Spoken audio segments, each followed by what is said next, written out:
Pierre Galliez, malgré une vie où la chanson fut prépondérante, il ne reste qu'un CD de son passage sur Terre, car si Pierre était né le 21 septembre 1939, vous le savez tous, à Saint-Amand-les-Eaux, il est décédé le 19 juin 2022 à Valenciennes, un gars du Nord, quoi.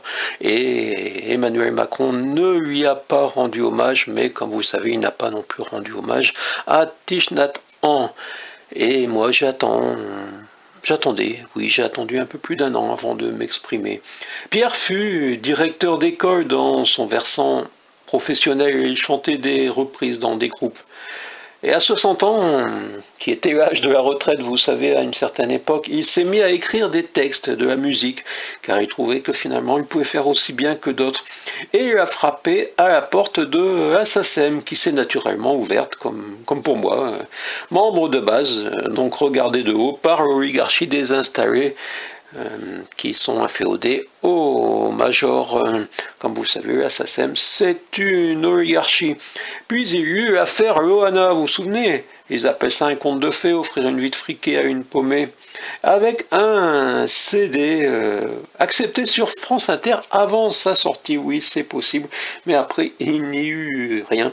Malgré, on pourrait dire, la voix de Pierre, reconnaissable entre toutes, qui avait continué à chanter après une intervention à ses cordes vocales.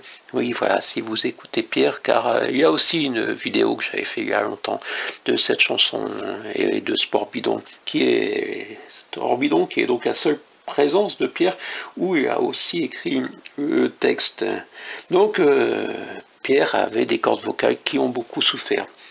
Et pourtant, il est passé sur France Inter, c'était dans une émission qui s'appelait Absolument Fabuleux avec Jean-Baptiste Uzet et Alexandro Di Sarno.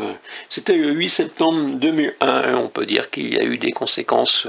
Non, il n'y a eu aucune conséquence à ce passage sur France Inter, le 8 septembre 2001.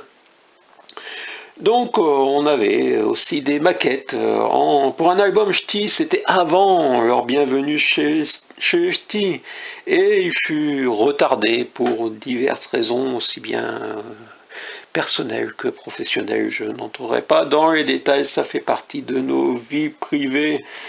Et nous aurions pu profiter de la vague Danny Boone, oui, et alors ce CD aurait fait le tour de la France, et peut-être, comme c'est écrit tout en bas, si je vais vous faire on revient au CD, et quand elle vous lassera, c'est peut-être mon tour qui viendra.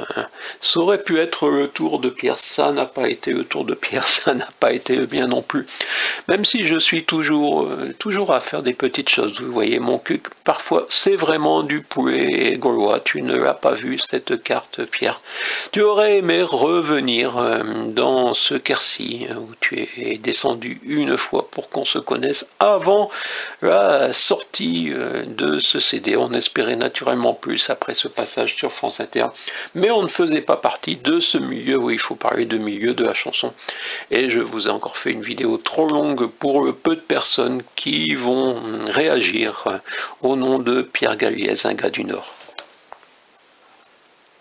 Et ce CD, comme Pierre m'en avait laissé quelques-uns, vous pouvez le trouver sur...